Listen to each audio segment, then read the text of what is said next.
Hi guys, so my friends Derek and Taylor sent me this video to take a look at, and I'm looking forward to it. I've already run through it once, and I'm going to run through it again together and offer my comments and reflections on the content.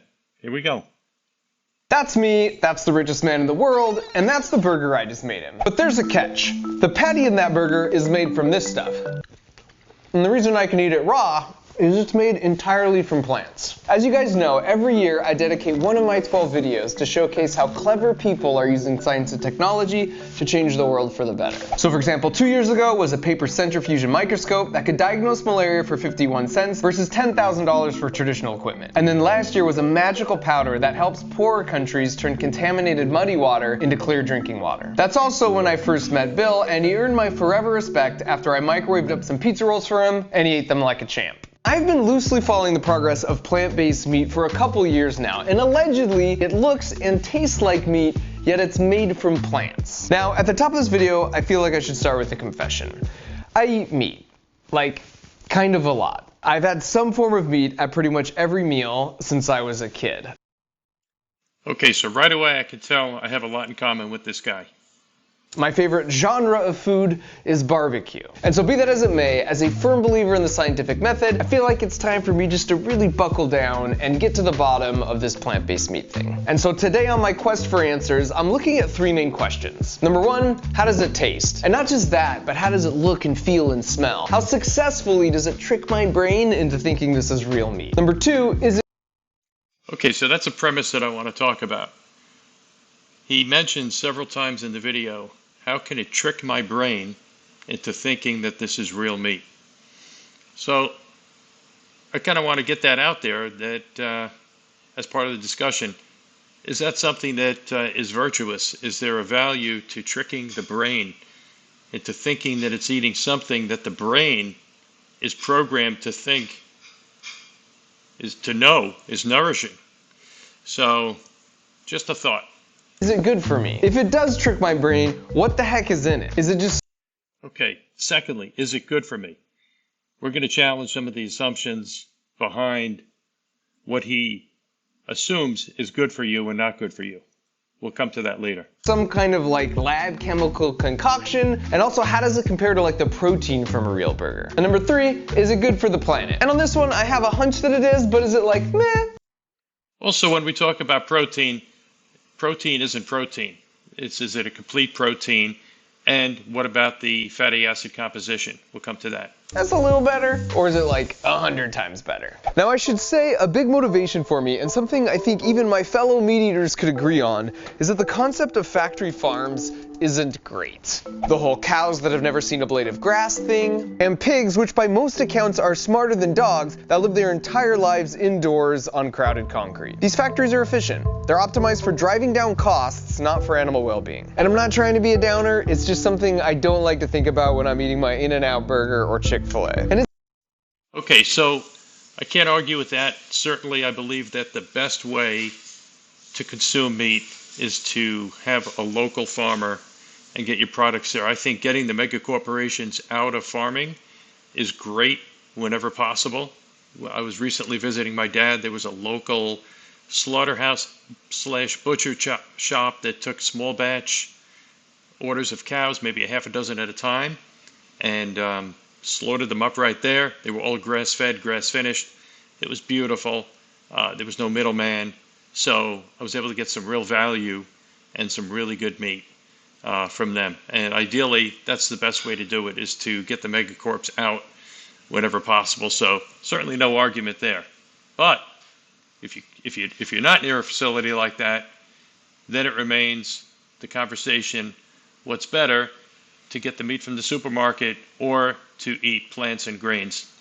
Okay, we'll come to that. It's a lame excuse, but I feel like I sort of never have had a good alternative option. I mean, historically, this is a veggie burger, and nothing about this works as a burger for me. But in recent years, the strategy shifted to target people exactly like me. Basically try and make it as close to real meat as possible, which reduces friction for trying a plant-based option. So their goal is, if I'm going meatless at the summer barbecue, instead of a quinoa salad, I can still enjoy the full experience of a burger with my friends. And so on that note, let's get right into question number one. Throw this puppy on the grill.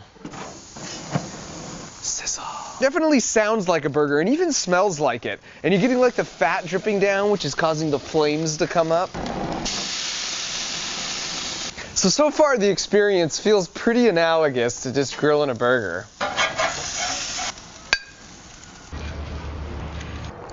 When I lick the fork, it definitely tastes like there was meat on this fork. All right, this cuts and feels exactly like a real burger. But before I officially taste it, I kind of want to know exactly what's in there. And to do that, I'm going to fly out to the two companies who are the leader in this space, Beyond Meat and Impossible Foods. At Beyond Meat, the first thing they showed me were the labs where they do all their research. Are these actors or these are real scientists? These are scientists, yeah. This feels like Jurassic Park, you know, where they're like giving you the tour and yeah. And right out of the gate, they put my mind at ease and showed me a tray of all the main stuff that makes up their burgers. Apparently they work on not just the taste, but they have teams of researchers working on the texture, color, the smell, the grilling sound, even the same amount of calories and protein as a meat burger. Their goal is to make it as frictionless as possible for people like me to make the switch. So they have these for the... Again, protein, they say the same amount of protein, but protein is not protein. You have all of your essential amino acids, and the distribution of those is going to be different in meat versus all this plant matter put together. The color, coconut and sunflower oil for the fat so it sizzles on the grill. Okay, sunflower oil. We need to talk about seed oils. Highly, highly inflammatory. Seed oils are a huge source of inflammation in the body. As we know and we've come to learn, the cause of heart disease is not cholesterol. I'm going to put links in the notes along with this video that show that cholesterol is a non-issue. It was an issue that was actually created by big food and big sugar to take the focus off of high carbohydrate diets and sugar diets that were actually causing the inflammation of the endothelial lining of our arteries. That lining becomes inflamed by insulin, high insulin. And high insulin, of course, is a result of consuming sugar and carbs. So that's the true cause of heart disease. Before 1900, heart disease was almost non-existent. The first actual recorded heart disease in an autopsy was in 1912. And that was several decades after there was a big push for grains and grain production consumption that was really pushed by initially the Seventh-day Adventist Church, and Kellogg's was Seventh-day Adventist, and there were 30 other cereal companies that were formed in Battle Creek, Michigan, and the lobbies became very big. There was a lot of corruption, a lot of manipulation. I'll include several links to videos and papers about that. So at any rate, the true cause of heart disease is inflammation.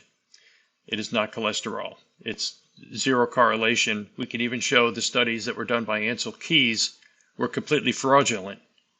He was completely paid off. They have copies of the contracts, everything else. So that was a fraudulent study. He cherry-picked his data. They found his tapes in the basement of his house 40 years later and realized that out of 30 countries that he studied, he cherry-picked 6 of them to try to show a correlation between cholesterol consumption and heart disease. He had to cherry-pick those 6 in order to make the point. Basically, his conclusion he had up front, and then he made the data fit it. But when you actually looked at all the countries that were in that study, it actually showed the opposite. So, at any rate, cholesterol is not the cause of heart disease. What is the cause of heart disease is inflammation of the endothelial lining of your arteries. Glucose is a big factor. Another big factor of systemic inflammation in your body is seed oils. Okay, let's continue on. Potatoes for carbohydrates, and then these for the protein, the majority coming from yellow peas. These burgers are better for you because they have no cholesterol, but they do have saturated fat from the coconut oil, so you shouldn't think of this as healthy as like a plain salad with no dressing. Okay, here we go again with the saturated fat. Actually, It's bogus. The whole idea that saturated fat is connected with heart disease is incorrect. And I'm going to include several citations for scholarly papers that show this. There are no papers that actually, credible papers done properly with the proper scientific method that show that. Saturated fat is very healthy. It's very good for us. And I'll include all the citations there. So again, he's starting with several false premises here. And one of them is that seed oils are good. And the other one is that saturated fats are bad. Okay, let's carry on. After getting the full tour, I was feeling pretty good, so it was time for the real test in the kitchen. I've intentionally kept my taste buds virgin. Okay, great. I haven't tasted it, and I had opportunities, but like, no, I want to wait. No pressure. But next week, I'm going to meet Bill Gates. Yeah. And I have to cook for him. You're like a professional chef, right? I am. In the next, 20 minutes, you need to transfer all that knowledge from your brain into mine, okay? We started with their Italian sausage, made of course just from plants, and Chef Chris showed me some power moves to impress Bill with on the grill. I'm so scared. Cheers. Okay, cheers. Even pudding flavor aside, I think Bill will be okay with a little bit of a juice. there's no way I would have guessed I wasn't actually eating real meat. That's pretty good. Cheers. Cheers. That's really good. Do one more taste. It's freaking good. Thank you. Okay, so if we look at what he's eating there, it's ironic because he's got a bun made from wheat and bread. A lot of carbs in that bun. He's got plenty of carbs, I'm sure, in that make-believe sausage. So what he's actually, and of course the seed oils. So what he's actually doing, he's causing a lot of inflammation in his arteries as a result of eating that food. He thinks he's being healthy, but he's actually doing the opposite because he's inflaming his body, which leads to heart disease. And he thinks he's doing something healthy. Okay, let's carry on. Thank you. Next up was their burger, which it turns out was equally amazing. Genuinely, when you can surround it with burger stuff, it's really hard to tell. There's no way to tell. My next trip was to Impossible Foods, and they actually let me make a burger myself just from the ingredients in these bowls. So the first thing that we're going to do is add the water to the soy protein, and then we're going to add the potato protein. Okay. So the next thing we're going to put in is our magic ingredient, which, do you know what this is? Red number 5. It's just food. So this is our magic ingredient. It's called heme, which is short for hemoglobin. Heme is responsible for making meat taste like meat. That's found in every living plant and animal. So heme is obviously something that the body is tuned in to crave because we are meat eaters and we're designed to crave meat. So what we're doing is we're extracting the thing that our body is wired to, and we're putting it in a product that is actually not beneficial to our body, to trick our body into eating something that's actually not beneficial to us. Animal. You can get heme from soy plants. I see. You don't have to get it from animals. Next, we added the That's true, but clearly the heme flavor is vastly abundant in meat, and that's why we crave the meat. We don't really crave soy. cellulose-based culinary binder to hold everything together, and then finally, the coconut and Did he say, let me rewind that a second. sunflower oil. Culinary binder. I see. You don't have to get it from animals. Next, we added the cellulose-based culinary binder to Yeah, he did say cellulose-based culinary binder. So that's basically wood that we're adding to our products as a binder. Okay. hold everything together, and then finally, the coconut and sunflower oils. Have you done any pastry? Okay. Let's talk about the coconut and sunflower oils. Let's set coconut oil aside for a second because there actually could be some benefit to coconut oil. But sunflower oil, we're getting back to the seed oils. Very bad idea. Seed oil is very pro-inflammatory, very bad for us, have led to a lot of heart disease and death. So not necessarily a good thing. Pastry work and you're like, Oh, tons of okay, pastry. you're gonna like fold and smush. All my pastry work's shining through. You literally just made the Impossible Burger yourself. Like five little cups. Five bowls, yeah. One of them was water. One of them was water. So now I think it's time to cook one of these up. 96% of the folks who are ordering our product are self-identified meat eaters. I'm definitely your target demo. I grew up, like, if the meal didn't have meat in it, it wasn't a meal. When it delivers in that same characteristic that meat does, it really proves the point that we're providing a no-compromises alternative for those meat eaters out there. I would not say no compromise alternative. I mean, just because it happens to taste similar to meat doesn't mean that it's nourishing our bodies the way meat does. And in my view, it's not going to nourish our bodies the way meat does because it's not meat. It can't possibly, it has a different composition molecularly. So to trick our bodies into thinking that we're eating something's nourishing for us, that doesn't mean that we're replacing the meat. To make a different choice. This raised an interesting point. Meat has been cleverly marketed with being a real man because real men need their protein. That's what a man eats. Made from stuff guys need. Eat like a man. But the truth is, even meat eaters like me get roughly half their protein a day from plants by eating things that contain some kind of beans, peas, nuts. Okay, I don't. I eat 100% meat. So I don't eat those other sources because plants have lectins and other toxins in them. The average plant has 100,000 different chemicals in it. The toxins that are in plants, if you think about it, if you go out into the forest, most of the things that are growing are going to make you very ill if you eat them. There are very few actual plants on the planet that actually are edible. And just because they're edible doesn't mean that we're actually not ingesting toxins into our bodies that are causing us harm. So that's not me. That's him. He's eating half plants, not me. For example, oxalates. A lot of people have overdoses of oxalates. That's just one issue that can come from plants. Lectins, oxalates that can inflame our bodies. Okay, let's go on. Or whole grains like corn, rice, and oats. In fact, oh my God, whole grains. There we go. Now we get into gluten and how many people. You don't have to be a celiac to be affected by gluten. A lot of issues with gluten, from brain fog to inflammation to just leading to many chronic diseases, are very much gluten is a precursor. Okay, let's go on. Many high-performance athletes are switching to a plant-based diet because studies have shown it can help reduce measures of inflammation by almost 30% in just 3 weeks, and inflammation makes it harder to recover after a workout. So if a Okay, so I think the studies will show that people that go from a standard American diet to a plant-based diet will improve. Why? Because they're taking all of the terrible, very much highly processed foods out of their diet. They're probably removing a lot of sugars and highly processed foods with a lot of additives in it.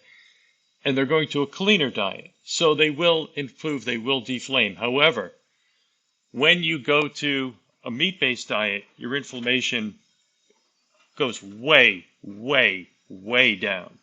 Many people have gone on ketogenic diets where they're eating plants and meat without grains, but then when they eliminate the plants, that's when they really see the huge push. And we're looking at athletes here. Many athletes, and I'll give you some examples at the end of this recording, have gone to fully meat-based diets and really flourished. For example, Dr. Anthony Chaffee, who's a neurosurgeon, American neurosurgeon practicing in Australia, he was a rugby player at the international level when he was going through medical school. And his best year ever was when he was on an all-meat diet. That's when he absolutely thrived. And it was only when, in subsequent, really a couple of years later, he decided to, he was in England and it was harder to eat fully meat-based, and he ended up starting to incorporate vegetables again, and he just was unable to match that year when he was on pure meat. A plant-based diet is good enough for Arnold Schwarzenegger, Kyrie Irving, Lewis Hamilton, Venus and Serena Williams, Nate Diaz, and a growing butt ton of others. It's probably good enough for me and my weekly rec league soccer game. Again, you will improve if you're coming off a standard American diet, as anyone will. And those are typically the examples of plant-based transitions that people talk about and how they benefited from it. because you can't help but do better when you come off of a standard American diet, which is horrible. I mean, the only thing worse would be if you decided to eat all of your foods out of a Dollar General. I mean, that's the only thing worse than a standard American diet. But again, meat-based, I believe, will be superior. Ballin' like Curry. You can ultimately utilize this in any way you would use traditional ground beef. So tacos, lasagna, meatballs. You name it.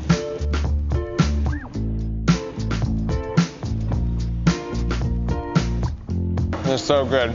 This is a plant-based burger, and look at the mess I'm making. So obviously, I thought their burgers were also really good.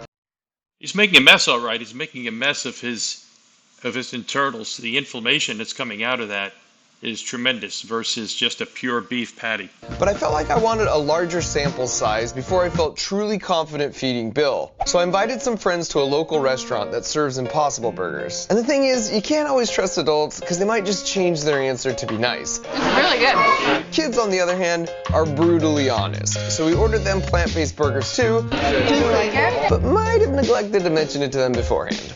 What do you think? It's really good. There's no meat in that burger. Wait, what? You're lying. Plants. What? That was a plant burger. You ate a plant burger. This, instead of meat, it was vegetables. It just tastes like extra juicy. And so, feeling more confident than ever, it was time to visit Bill, put my culinary skills to the test, and see if he could help me answer my final question. So I'm back in Bill's kitchen. He's gonna be here in an hour, and I need some groceries.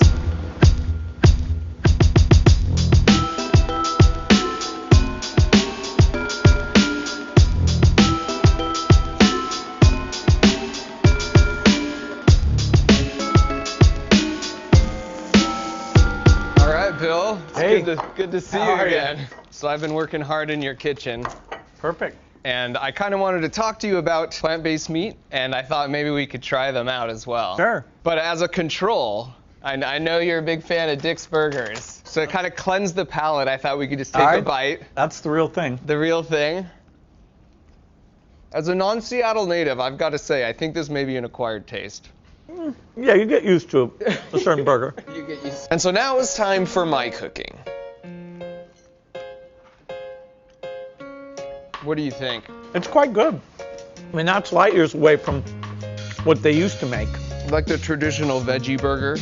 Right. You know, the quality's going to keep getting better. The plant-based guys are not done innovating. Eventually, they claim you won't be able to tell the difference. Next up was my killer bratwurst.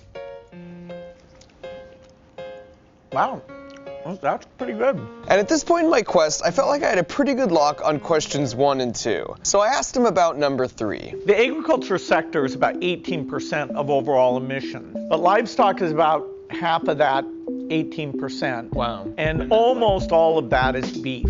Is this like cow farts, cow burps? Slightly more burps than farts, but it's a mix of those two. Okay. To put that into perspective, that means that sector alone is responsible for more greenhouse gases than all the cars, trucks, trains, ships, and planes combined. Turns out, it takes a lot of stuff to make a cow. Very. Okay, let's talk about that. When the Great Plains were covered with an ocean of buffalo, what do we think was happening?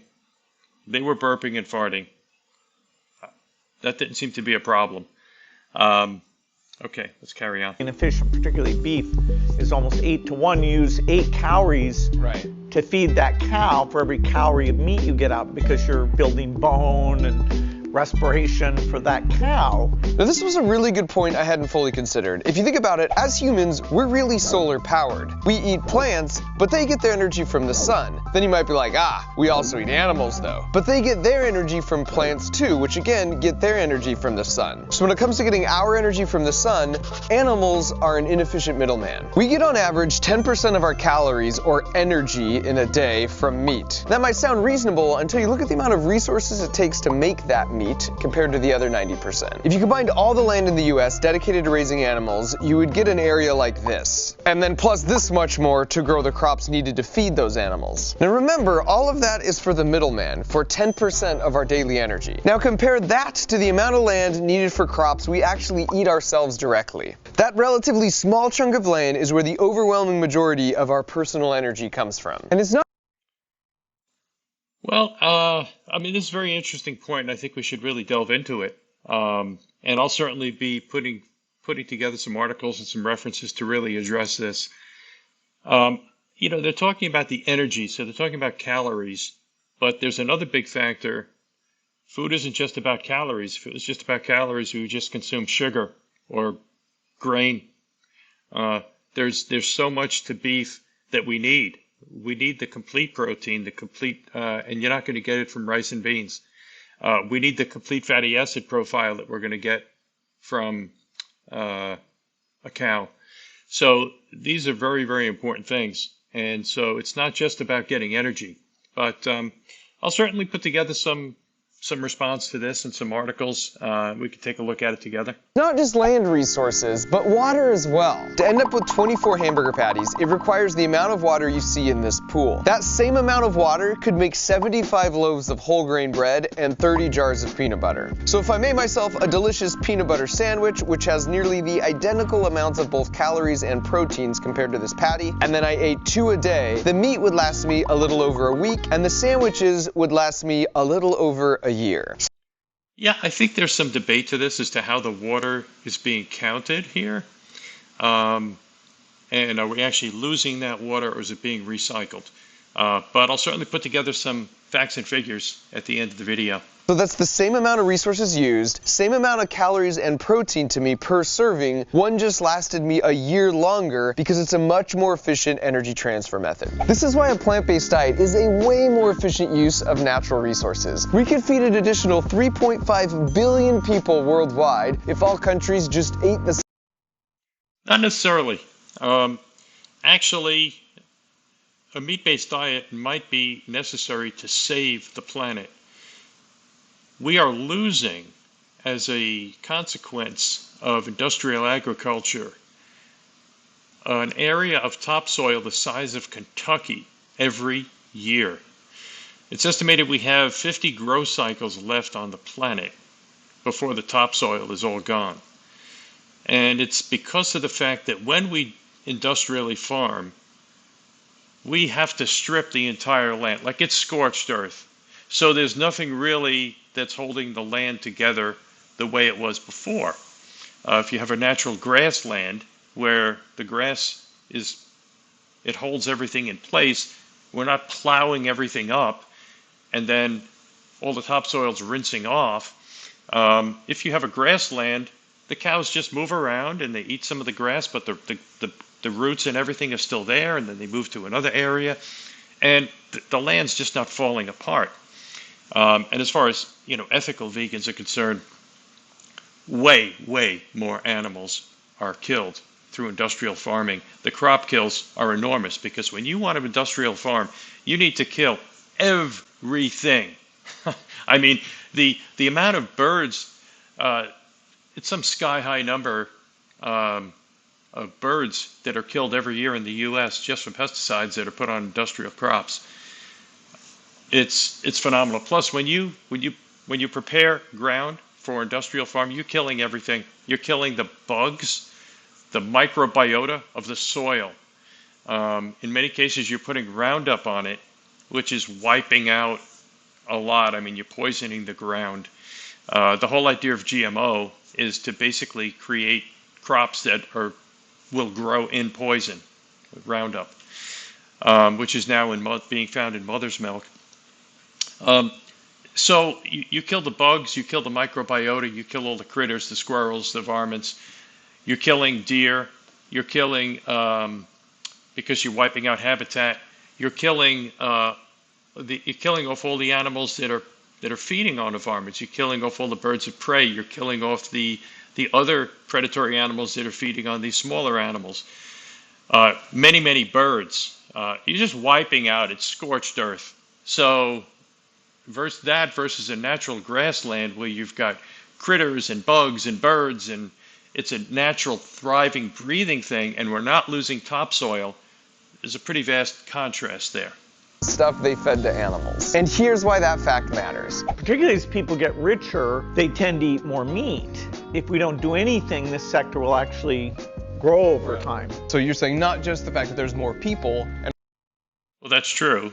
And that's why you'll see some of the poorest societies are the ones that could be the most obese, because they're eating a lot of low-quality grains and carbohydrates. A larger population, but as people move up towards the middle class, they want to consume more meat. And you can certainly see that this is true when you look at the amount of meat consumed over the past 50 years. Given the resources required, a trajectory for meat consumption like this is simply unsustainable. A few decades ago, meat was considered a luxury product, but now it's a commodity for a growing number of people. In fact, the demand is growing so much, it now makes sense for farmers in the Amazon just to burn it down and to turn that forest into grazing land for animals. We've irreversibly lost 20% of the Amazon so far. And that's a double gut punch, because now not only is that more cow farts adding to climate change, but when you burn those trees, all the carbon stored inside them goes back into the atmosphere as the greenhouse gas CO2.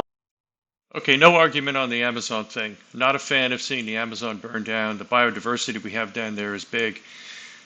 But that's not the only way we need to farm to have cows. We don't need to burn down the Amazon to raise cattle. Just because some people down there are doing it doesn't mean it's necessary. One of the great tragedies about climate is that it's the poorest in the world, the farmers who live fairly near to the equator, that all this heat and flooding and droughts, they're going to suffer by far the most. If you're just trying to get people to cut back, don't eat meat, don't drive to work, don't take trips, it's such a dramatic set of sacrifices that everybody has to engage in, that without innovation, we're probably going to go way past the 2 degrees. And that last part is the silver lining. Plant-based meat is the exact kind of innovation Bill's referring to here. And I'm optimistic because as the demand for plant-based meat... Okay, as far as global warming is concerned, I don't think that even if Bill's numbers are accurate, he said that 9% of the greenhouse gases come from raising livestock, most of which is cows. Still, so what are we looking at? 8%, if most of that was cows, if it's 8%, what about the other 92%? Most of that is coming from industry, factories, and most of those are in China. 80%, I believe, of the greenhouse gases are coming out of China right now. Completely unregulated. They're not worrying about global warming. They're cranking away.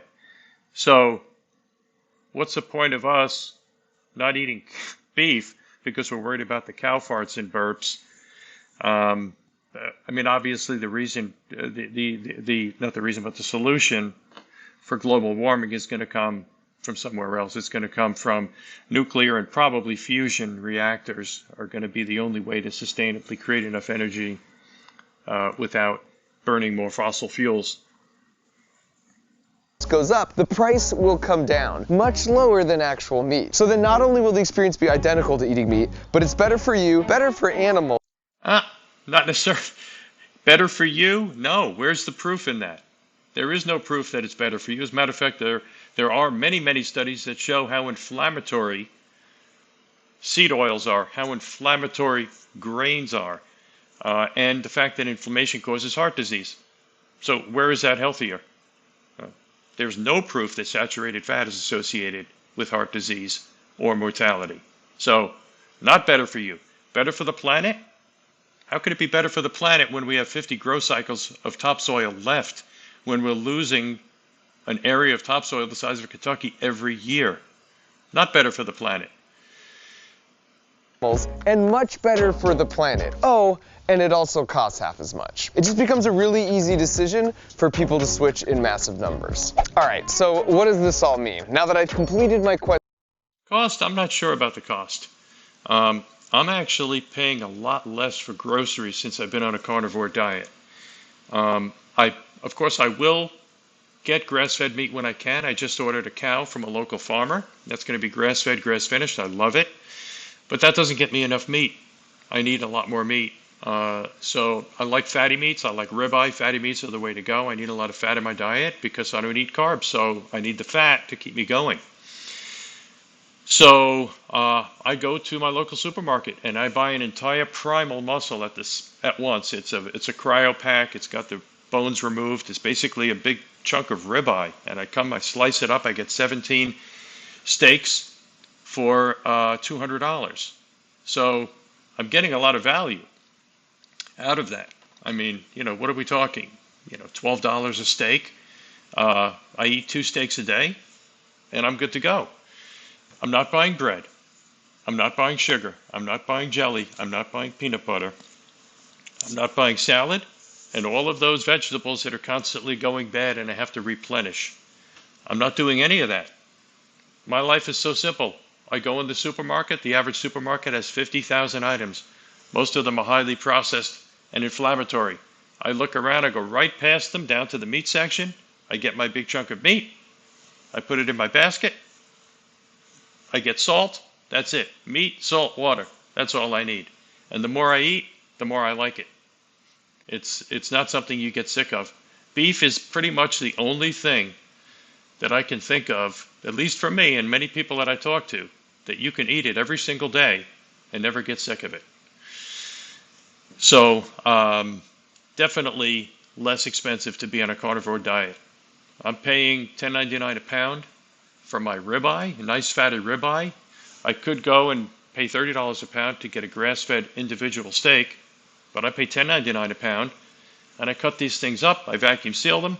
I freeze most of them, and I rotate them into my fridge as I need them. Not only am I paying a lot less money, but I'm saving a lot of time because I don't spend a lot of time buying vegetables, preparing vegetables, cooking vegetables, worrying about side dishes. No, I have an air fryer it's called the Chef Maker. It's beautiful. It's called from a company called Dreo. I take my steak out of the fridge, which I've had pre-drying on a rack, salted and pre-drying a day in advance. I stick the probe in it, I put it in the Dreo, and I walk away. And when it's done, I get a text on my phone that says the steak's ready. I can be out moving around the house doing work. I come back, take my steak out. 10 minutes later, I'm done. I put everything away. So I won back a lot of time and a lot of money, a lot of cost. So if done properly, way, way less expensive to eat off of steak than all these other inflammatory, highly processed foods, if you do it right. Quest for answers, where do I stand? And I'll say it still makes me really uncomfortable to think about these factory farms or the Amazon being burned down to make room for more cows, but at the same time, I can't really blame these poor remote farmers who know nothing about what a greenhouse gas is for just trying to feed their family. As long as Again, yeah, we don't want the Amazon to burn down, but there's a separate way to do it than feeding ourselves inflammatory processed foods.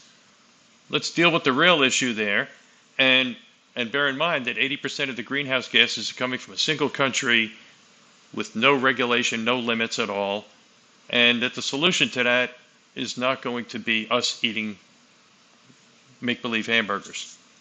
As long as the demand for meat continues to grow, there will be an incentive to be not cool to our mutual friend, Mother Earth. So the most effective thing we can... Untrue. We're being very cool to Mother Earth by not stripping out a 50th of the remaining topsoil every year. That's not good for Mother Nature. What's good for Mother Nature is a thriving environment like we had before Europeans came here, when we had oceans of buffalo moving across the plains. They would work the ground with their hooves, they would eat, they would poop, and they would move on. And it was fantastic. It supported life, a diversity of life that was amazing. What we can do is try and reduce that demand. So after all this, I'm not a vegan. I'm not even strictly on a plant-based diet, but I have reduced the amount of meat I consume by more than half, and I feel great. Importantly, I've broken from that weird mindset that for it to be considered a true meal, it has to have some form of meat. So if any part of this video rang true to you, I would say don't take my word for it, try it for yourself. You can find plant-based meat options in thousands of restaurants and even at Burger King and Carl's Jr. Most grocery stores have a whole section dedicated to them, so you can substitute it into your favorite home-cooked meal. And remember, it doesn't have to be binary, like you either eat no meat or you're frickin' Ron Swanson. If a bunch of people did meatless... Yeah, I'm Ron Swanson. I like Ron Swanson. I like the way Ron Swanson eats. You know, I never really feel satiated when I eat, not even chicken and fish anymore feels good to me. And I used to eat quite a bit of that, but ever since being on the lion diet, anything short of beef, it just doesn't feel right. And I'm going to get hungry later. I'm going to be picking. I'm going to be snacking. And I'm going to be eating processed inflammatory foods, maybe chips, whatever. And I'm not going to sleep as well. I'm not going to be as well. I've never been as healthy. I've never been as fit. I've never felt as good as when I've been on the all-meat diet. This Monday, for example, that would have a huge impact on demand. Some of the challenges we face globally can feel pretty daunting. Yeah, it might have a limit on demand of meat, but then it's increasing the demand of these other industrially farmed, highly inflammatory products that are not good for the planet. And so I love seeing clever people innovating on the front lines, trying to make it as easy as possible for the rest of us to make the right choices. It gives me hope about the right choices? By whose definition? Not mine. About our future here together, and inspires me.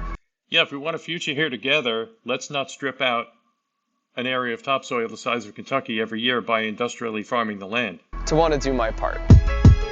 Actually thought of all the toughest climate problems that livestock was going to be the toughest. Now with these companies and other ones coming along in this space, I'd say steel and cement are now the two that I'm still scratching my head. Well, if anyone's going to be scratching their head to solve the problem, I think humanity is grateful. Bill Gates is the one doing it. So on behalf of, You know, it's no doubt that a lot of big corporate moguls like Bill Gates want us to move from a system that is so simple. We've got a food production model of a cow which is perfect. It's absolutely perfect because it's got 4 stomachs, it's a ruminant animal, it takes the grass, it breaks it down, and it turns it into the perfect food for us. Humans, and I'll cite all the references, they're all on my website, carnivoreknowledge.com, historically have always been the healthiest when we've been on an all-meat diet. If you look back, the American Indians, when the Europeans came here, were the largest humans that had ever lived on the planet.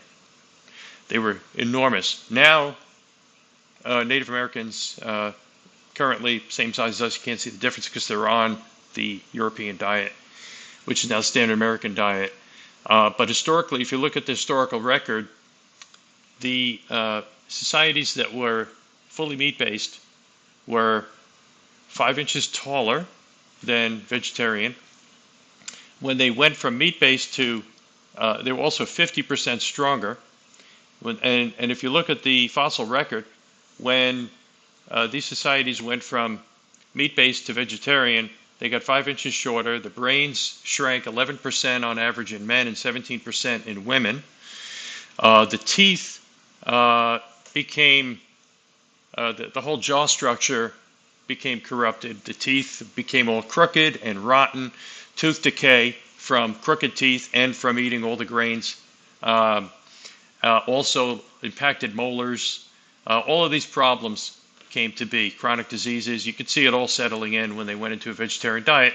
And then when they went back to a meat diet, everything reversed back to the way it was. Matter of fact, you could see this today in action, in live action, if you look at the example, and there's a paper that shows this on my website of the study that was done with the Maasai warrior tribe in Africa and the adjacent tribe that lives on virtually the same landscape and shares virtually the same DNA because they intermarry back and forth constantly. But the Maasai warrior are 50% stronger, 5 inches taller, larger brains. Maasai eat beef, blood, milk. That's it. And the vegetarians that are probably eating the cleanest vegetarian diet that you can imagine if you think about being a vegetarian, because there are no pesticides, there's no industrial farming, they're just living naturally off the land.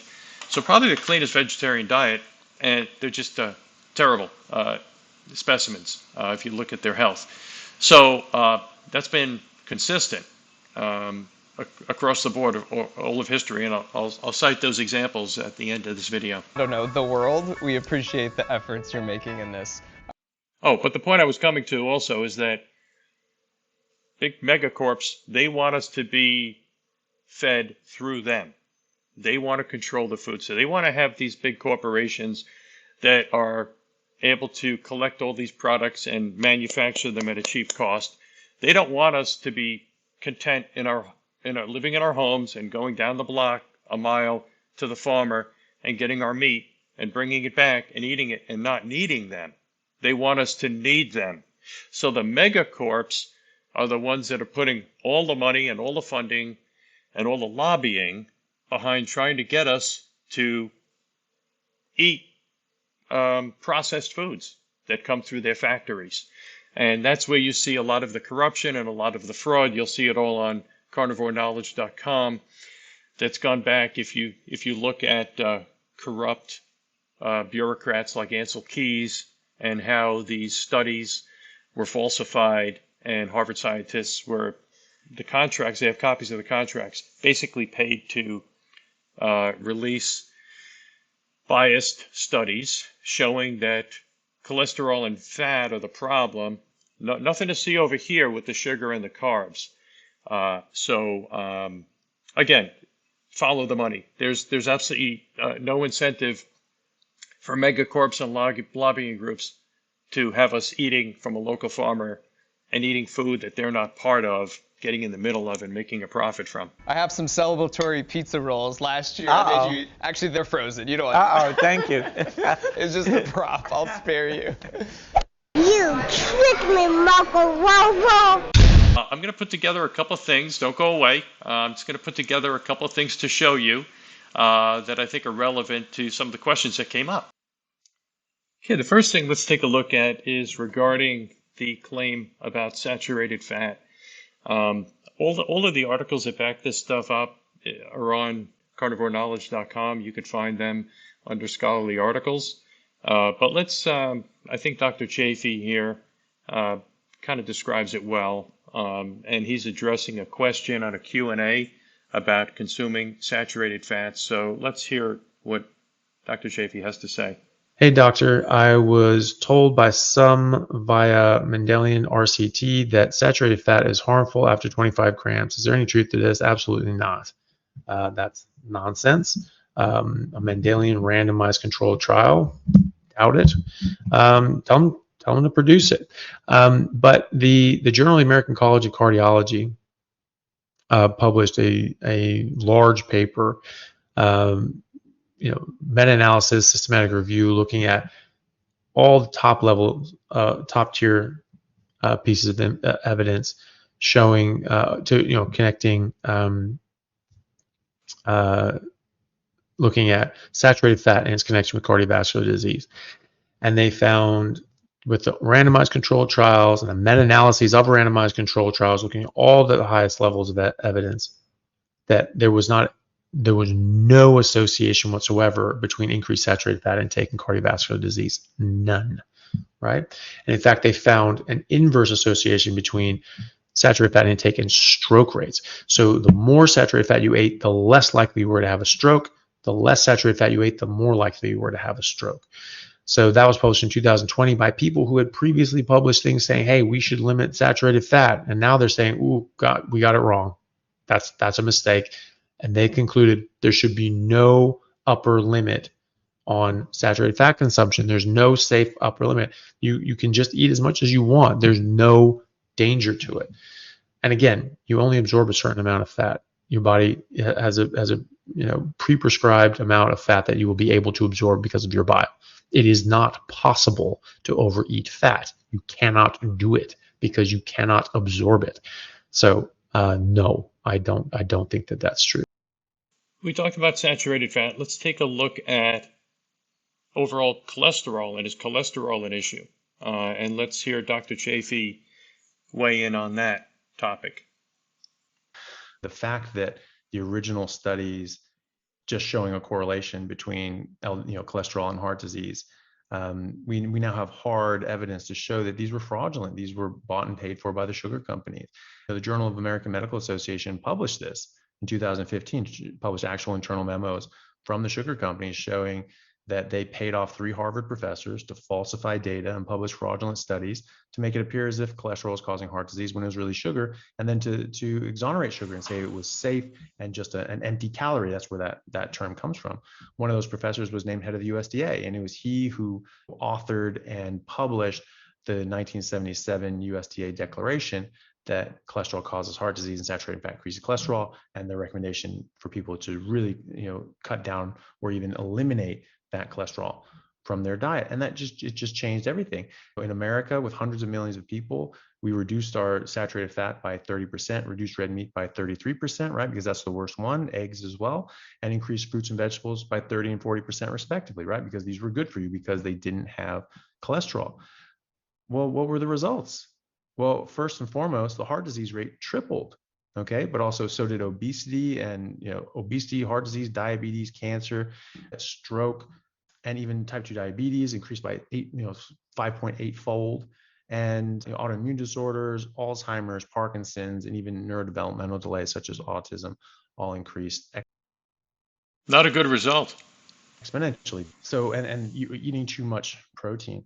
It's the exact opposite. We actually have a protein deficiency worldwide. We have people that aren't getting enough protein from birth to death, and this is causing significant burden of disease. Elderly populations with sarcopenia. Sarcopenia is just muscle wasting, atrophying. They just get old, little, and frail. This is directly related to longevity and quality of life. And so when people have more muscle mass, more protein, they have better, longer, healthier lives. So I don't know what he's basing that on, but he's wrong. Okay, now let's take a look at a real quick little blurb. I think Dr. Chaffee describes it better than I could possibly ever describe it. Just the difference between the societies historically when they were meat-based versus vegetable-based.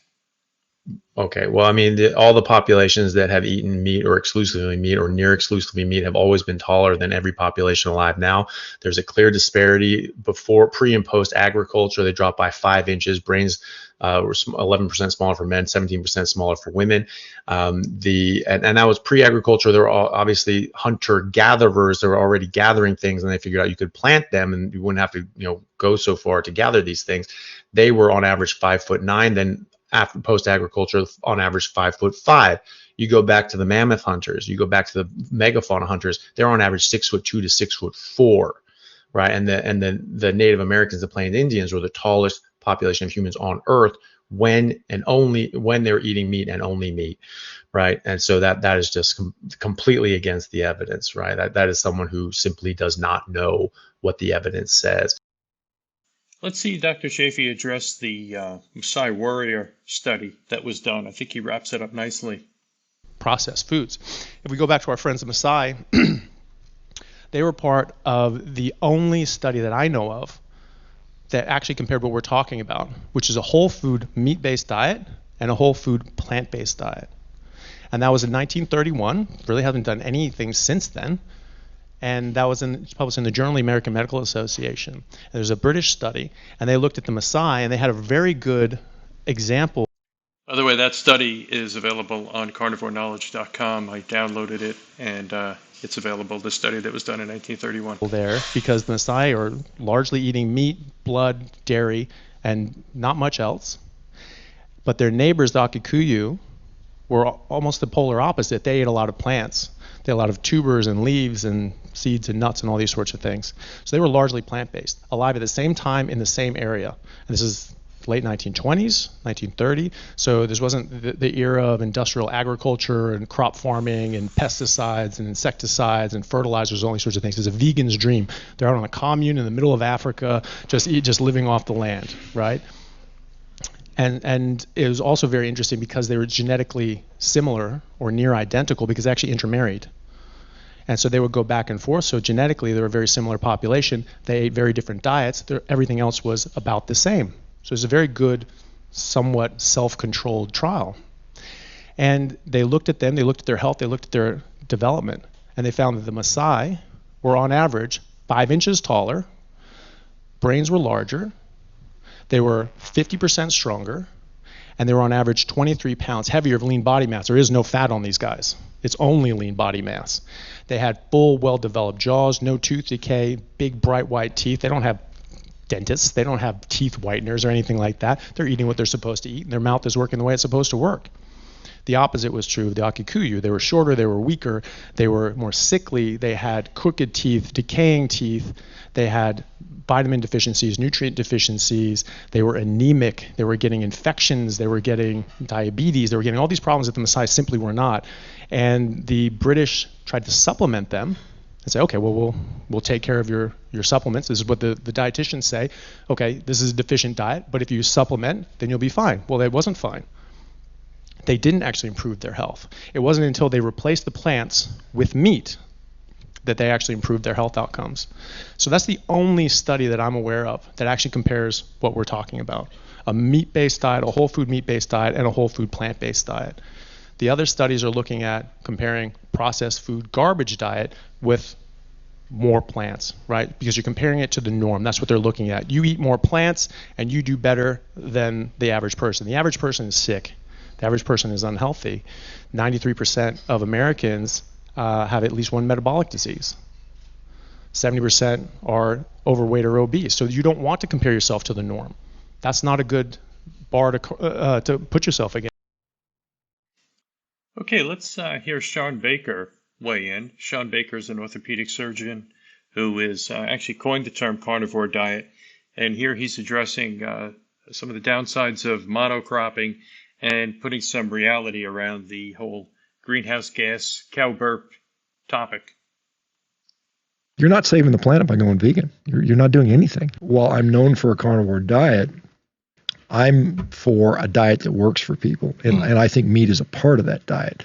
And I think that's a very important concept. And I think people that ideologically adhere to veganism for whatever reason, and I'm not going to blame somebody for that, but basically a lot of what they said, like Stan alluded to, if you think you're saving the animals, you're not. There's studies out of Australia showing that, to get, 5 kilograms of wheat, you kill 25 times more animals than if you were to get 5 kilos of meat.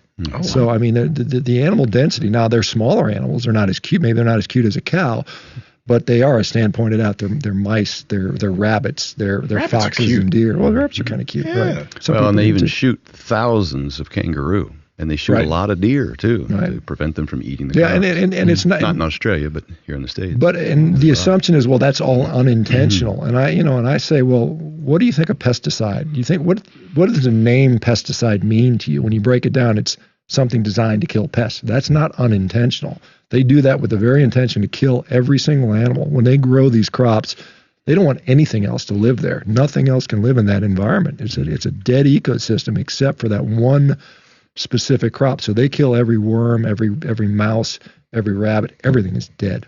How damaging is just agriculture? You hear people talking about like the cow farts, stuff like that being a real problem. Is that really an actual thing? Or the practices of these farms, that really an actual right thing? So let's face it, we all have to eat, and there's an impact to that, right?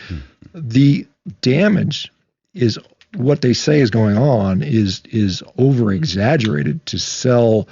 There's reasons that they want to do that, but if we look at, for instance, you often hear that animal agriculture is responsible for more greenhouse gases than anything in the world. There was a documentary called Cowspiracy that came out, 10, 15 years ago, and they quoted 51% of all greenhouse gases come from animal agriculture.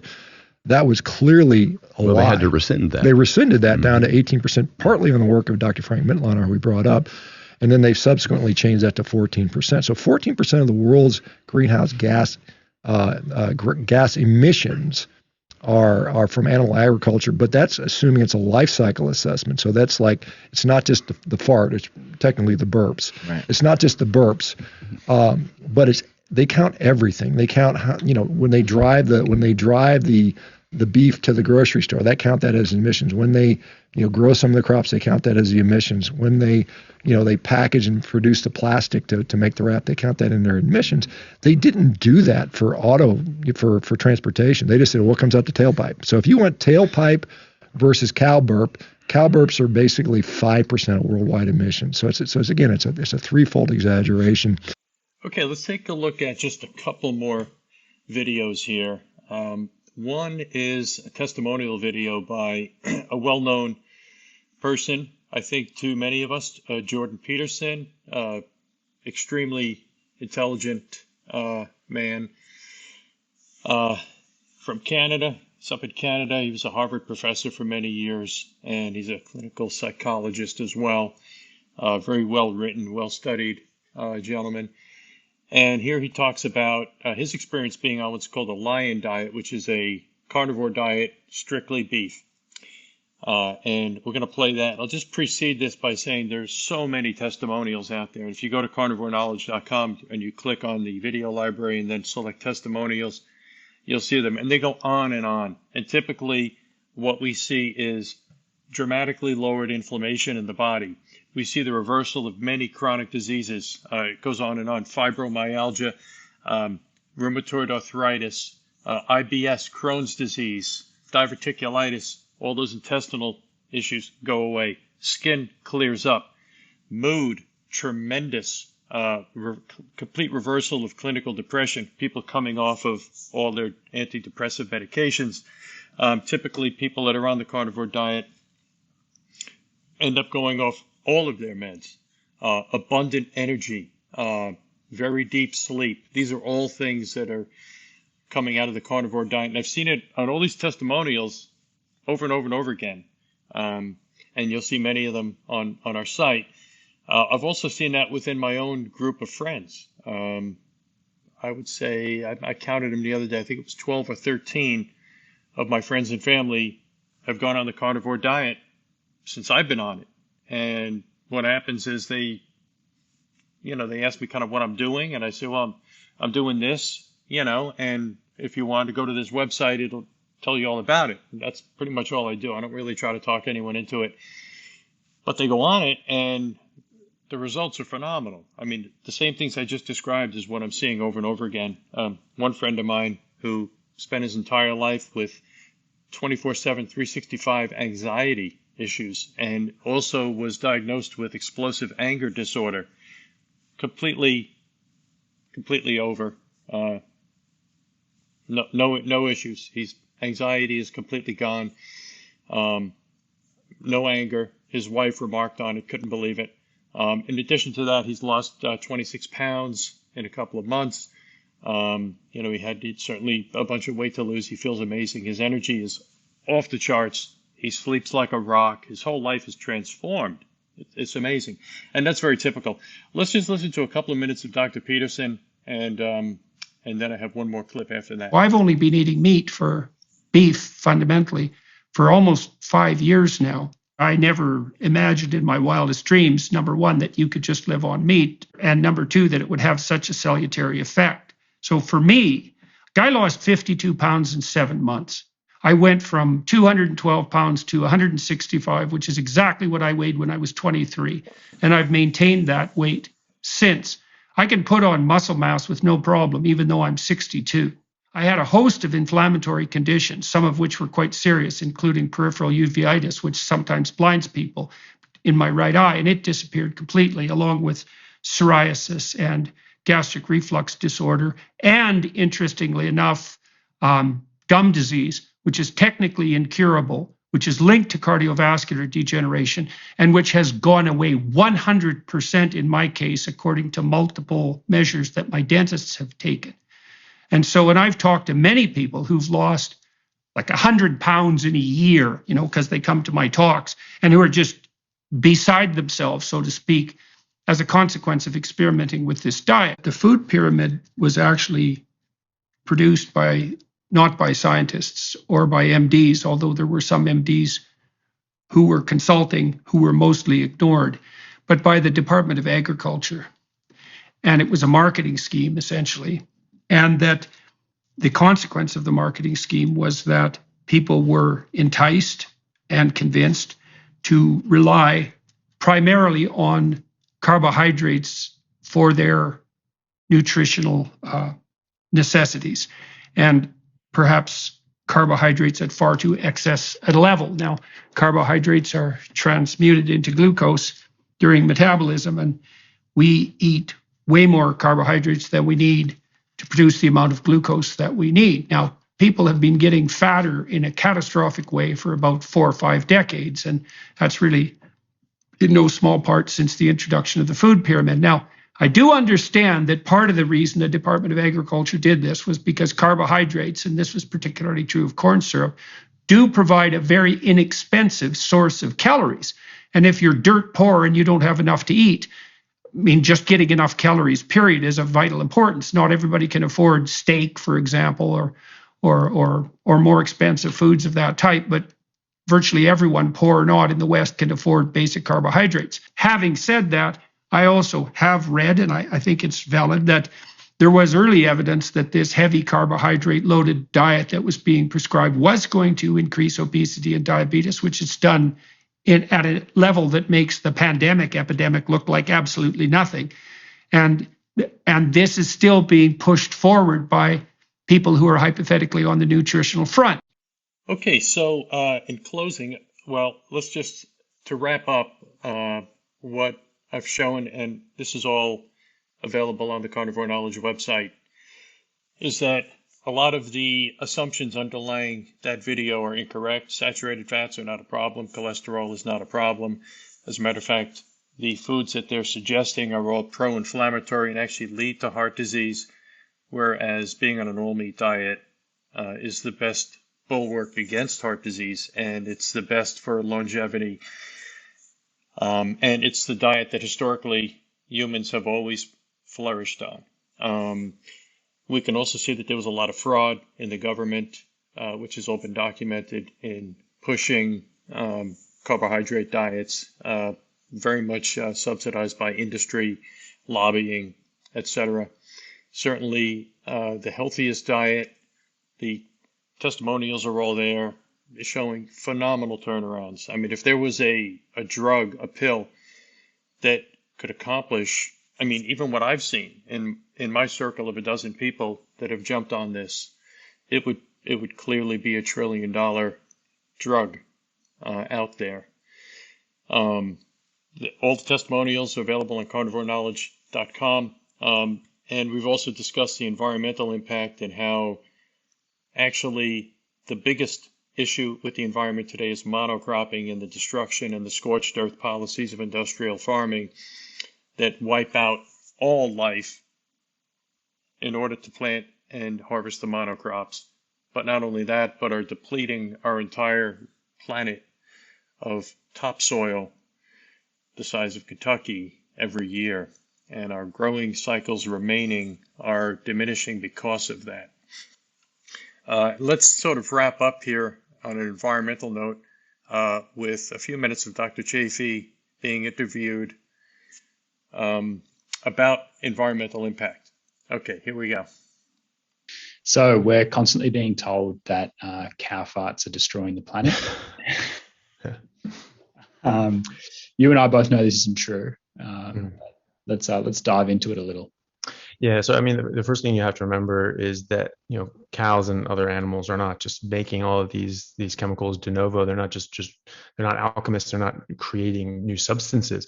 So, you know, all of this carbon, methane, and so forth, these are all actual nutrients and so forth that used to be a plant, and that the animal is actually recycling and is recycling back into nature. And this actually benefits the planet, benefits plants, because plants and animals, cohabitate and co-evolve. So the big grasslands all evolved with ruminant animals that were eating them and recycling these nutrients and so forth. So this is where urine and feces are used as manure, and this helps plants grow, and this is what keeps the soil full of nutrition for the plants, and it's the animals that recycle that methane as well, even CO2. I mean, let's think about this for a second. Anyone who's taken elementary biology knows that plants breathe CO2 and we breathe oxygen, and we release CO2 and they breathe CO2 and release oxygen. They do a bit of both actually, but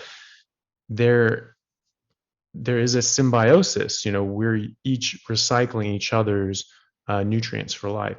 And cows are part of that, deer are part of that, sheep are part of that, all the different sort of animals are part of that. And in fact, when you start removing animals from areas, this is actually where you start seeing deserts start to form, as opposed to the other way around. And so people like, Alan Savory have been for 40 years taking large herds of animals, bunched and moving like you'd see in nature, so that they don't overgraze, so that they're leaving a lot of manure in concentrated areas. And they actually revitalize deserts, actual deserts.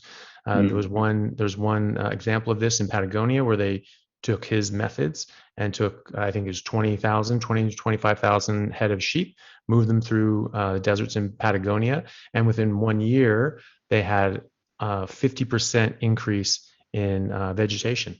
And that was just 1 year. And so, he has a YouTube, a TED Talk on YouTube, and his own website, and books that he's published, and textbooks that he's published, all on this, showing the pictures of all of these reversed deserts. And see like a ridge line of, like a fence or something like that. There's this one farm, and there's this other farm. One did Savory's method, the other didn't. One turned, green and verdant, and the other stayed a desert. And so this is being repeated by God knows how many people all around the world in regenerative agriculture, and they're all seeing the same results. So this is a repeatable, demonstrable event. Two things that I want to sort of highlight that you've brought up. The first one being that animals aren't creating anything new. So you sort of spoke about that at the start. It's like if there's methane coming out of the cow, or if there's carbon coming out of the cow, well, they're getting that carbon from somewhere else. And in the natural cycle of life in nature, everything gets recycled. Nothing new is getting made. Everything has its place. So that balance is really important. And also the biodiversity.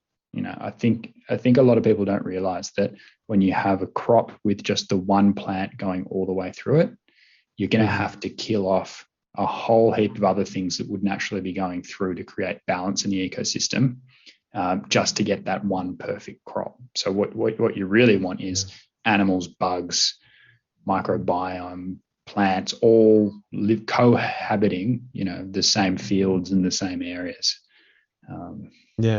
Well, and that's the thing, that's the other side of the coin that people don't always talk about, which is, what's the alternative? So we're just going to grow crops. Okay, but what does that do to the environment?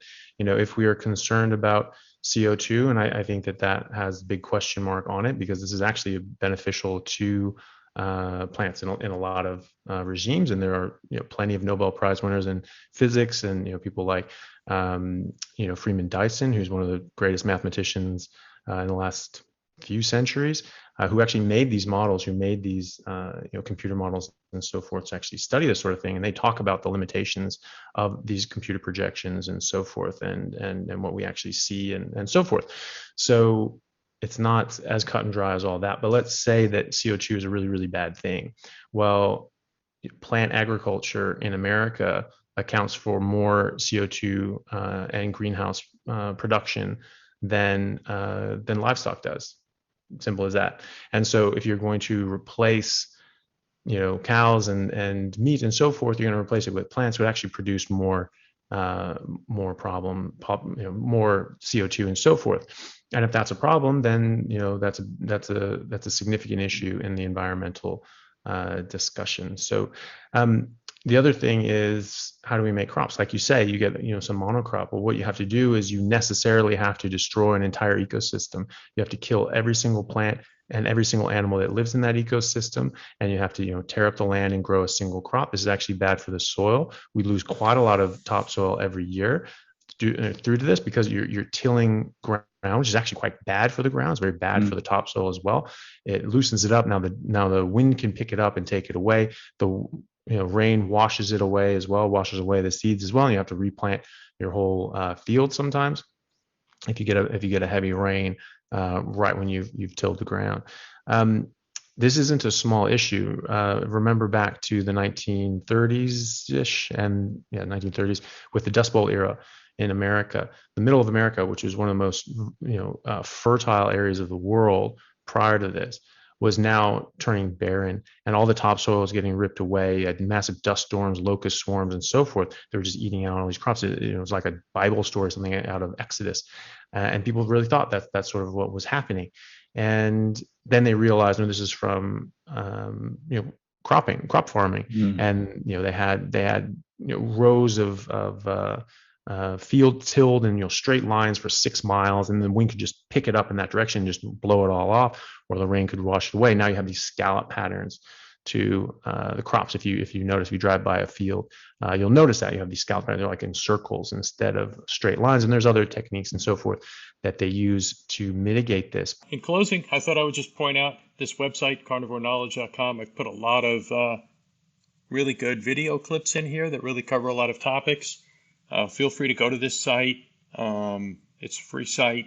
It's always going to be advertising free. On the main page, you'll see various thought leaders here. These are all physicians, 2 surgeons, 2 family physicians. And you can click on their links and it'll take you to their YouTube pages. Here are some layperson influencers that have great stories to tell, and also interview a lot of other success stories. Here's 2 more. So they're all great to follow up on.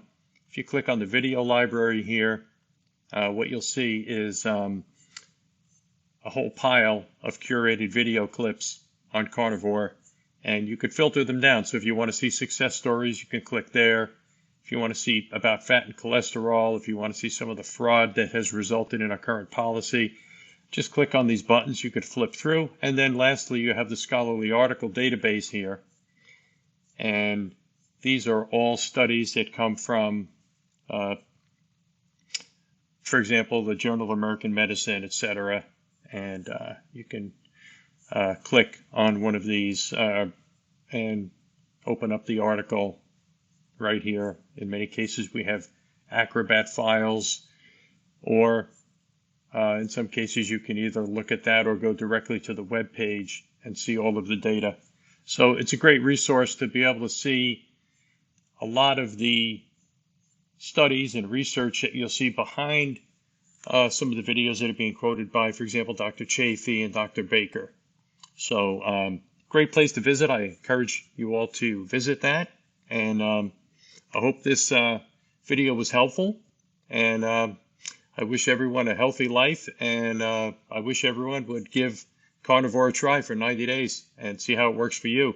In my experience, for the dozen or so people in my circle who have picked it up, it's 100% of the time produced phenomenal results, completely unexpected, sweeping, dramatic changes, life-changing.